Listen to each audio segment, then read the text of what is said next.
କୋଉ ମାଗୁର ଝୋଳ। କୋଉ ମାଗୁର ଝୋଳ କ'ଣ ପଡ଼ିକି ରୋଷେଇ ହବ? ଆଳୁ ଟମାଟୋ କଞ୍ଚା ଆମ୍ବ ଦେଇକିରି ସୋରିଷ ବାଟଣ ଦେଇକି ରାଇତା କରିବା। ଭଲ ଲାଗିବ ନା? ସବୁଠୁ ଭଲ ଲାଗିବ। ଭଲ ଲାଗିବ କଞ୍ଚା ଆମ୍ବ ପକେଇନେ। ହଁ କୋଉ ମାଗୁରକୁ ପୁରା ଆମ୍ବୁଲ ଝୋଳ ସୋରିଷ ବାଟଣ। ଆଚ୍ଛା ମାଛ ଗୁଡ଼ାକ ପୁରା ଖପ୍ ଖପ୍ ହେଇକି ଡେଉଁଛନ୍ତି, ପୁରା ମେଘ ଦେଶୀ ପିଓର ଉଠେଇଛି ତ ମାଛ। ସେଇଥିପାଇଁ ମାଛ ଦେଉଛନ୍ତି।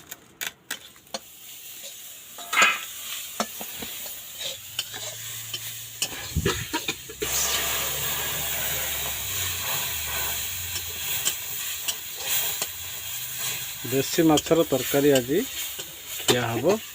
ଦେଖିବା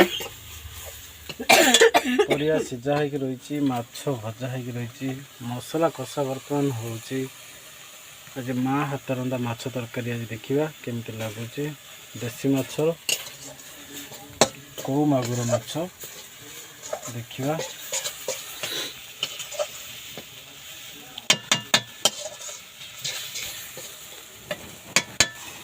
ମା ହାତ ରନ୍ଧା ମାଛ ତରକାରୀ ଆଜି ଖିଆ ହବ। ବର୍ତ୍ତମାନ ଟମାଟୋ କଷା ହବ। ବାସ୍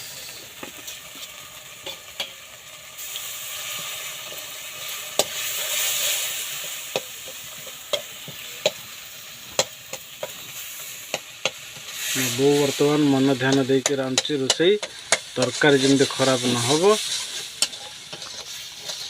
ଦେଖିବା।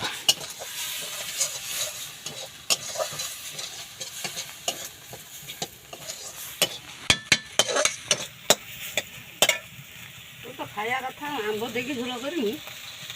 ସବୁ ମାଗୁର ଟମାଟୋ ଆଳୁ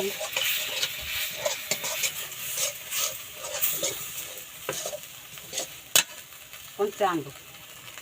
ବର୍ତ୍ତମାନ କଞ୍ଚା ଆମ୍ବ ପଡ଼ିବ। ଆଚ୍ଛା କଞ୍ଚା ଆମ୍ବ ଦେଶୀ ମାଗୁର ମାଛ କୋଉ ମାଛ।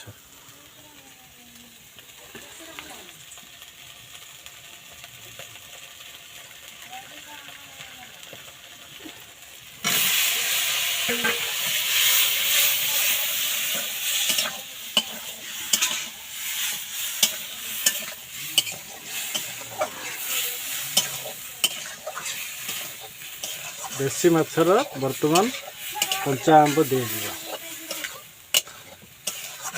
ସମସ୍ତେ ଆମ୍ବୁଲ ପକାଇ ରାନ୍ଧନ୍ତି, ଆମର ଆଜି କଞ୍ଚା ଆମ୍ବ ପକାଇ ପଡ଼ିବ।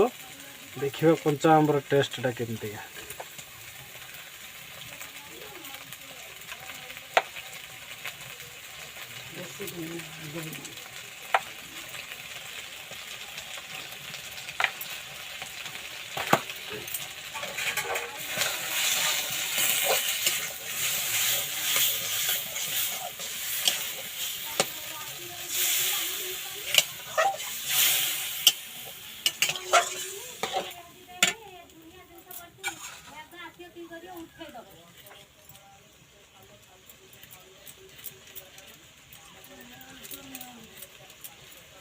ଆମ୍ବ ଛଡ଼େଇକି ପକାନ୍ତି।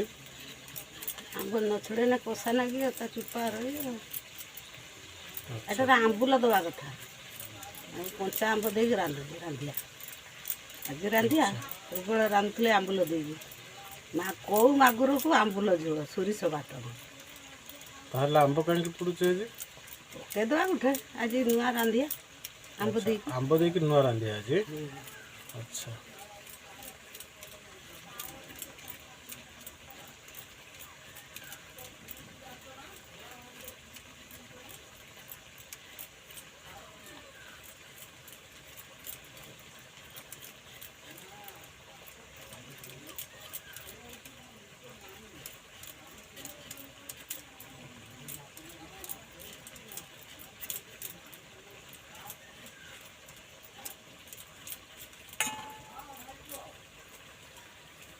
ମସଲା କଷା ସରିଯାଇଛି।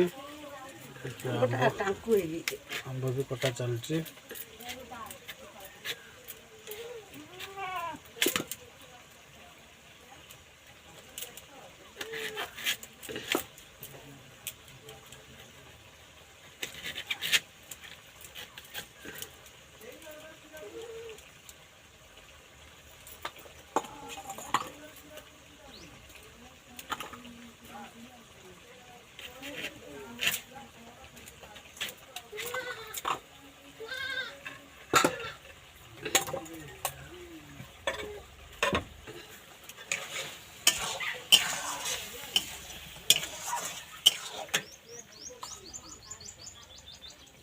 এটা ମସଲା ପାଣି ବର୍ତ୍ତମାନ ମସଲା ପାଣି ଦିଆହେଲା ତରକାରୀ ବାସ୍ନା ଟିକେ ଅଲଗା ରକମ ଆସିଲାଣି ଭଲ ବାସ୍ନା ହେଉଛି ଦେଖାଯାଉ କ'ଣ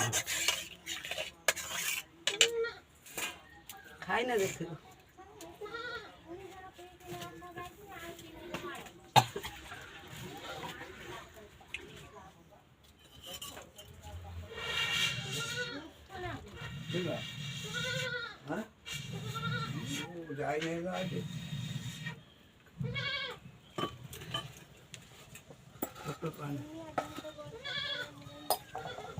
ଟିକେ করে ପାଣି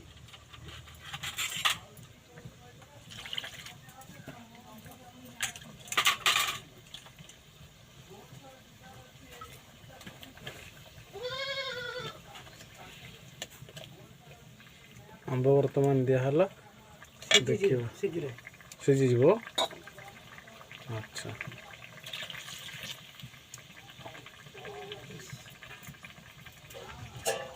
ବର୍ତ୍ତମାନ ମାଛ ଦିଆହେବ ଏখানে ଆଚ୍ଛା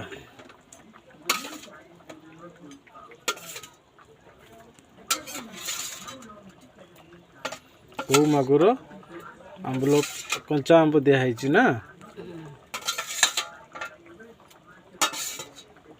ଆମ୍ବ ଦେଇକି ହଉ ମାଗୁର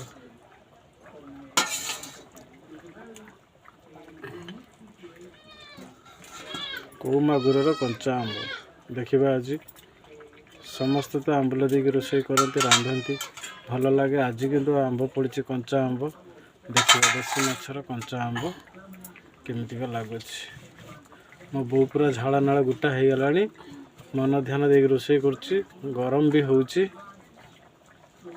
ଦେଖାଯାଉ ବାସ୍ନା ବି ଭଲ ହେଉଛି ଖାଇକି